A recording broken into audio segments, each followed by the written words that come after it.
বড়দিন আসতেই পিকনিকের ধুম আলিপুরদুয়ার জেলা জুড়ে। জেলার কোনো পর্যটন কেন্দ্র আজ আর খালি নেই। যেদিকে চোখ যাচ্ছে সেখানেই দেখা যাচ্ছে মানুষের ভিড়।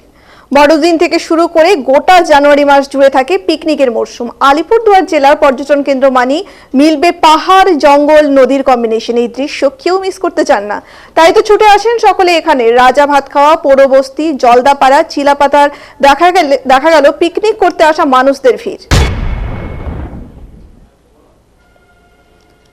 আমরা জানি শীতকাল মানেই কিন্তু পিকনিকের মরশুম। এই পিকনিক কিন্তু আমরা জানি মোটামুটি এই বড়দিন থেকে শুরু করে কিন্তু গোটা জানুয়ারি মাসে চলতে থাকে।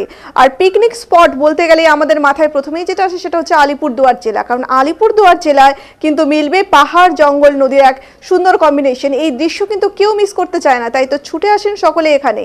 রাজা ভাত খাওয়া, পোড়োবস্তি, জলদাপাড়া, চিলাপাতায় দেখা গেল পিকনিক করতে আসা মানুষদের ভিড়। আমরা কিন্তু সেই ছবি এই মুহূর্তে তুলে ধরেছি ডিজিটাল বাংলার পর্দায়।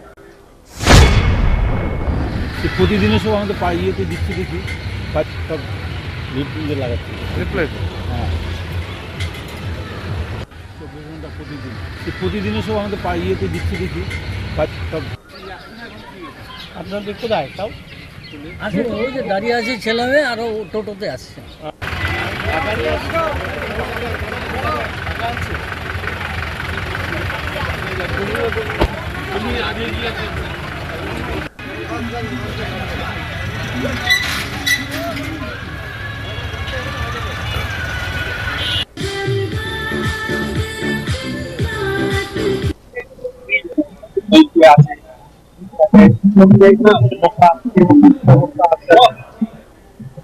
ব্যবস্থা এরকম দোলনা ফোলনা আছে, তারপরে আবার দোকান আছে, এখন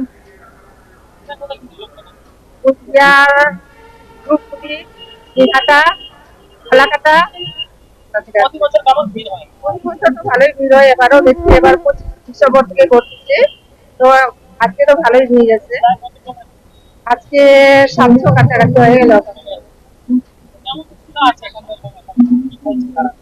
কারণ তো সবাই আনন্দিতই আছে এখন বর্তমানে। হ্যাঁ, দুটি এসএসজি গ্রুপ আমরা চালাচ্ছি। এখানে এসএসজি 2টা গ্রুপ, তো 11 জন করে আছে। 2টা গ্রুপ। হ্যাঁ, লাইলা রাবা প্রতি এসএসজি।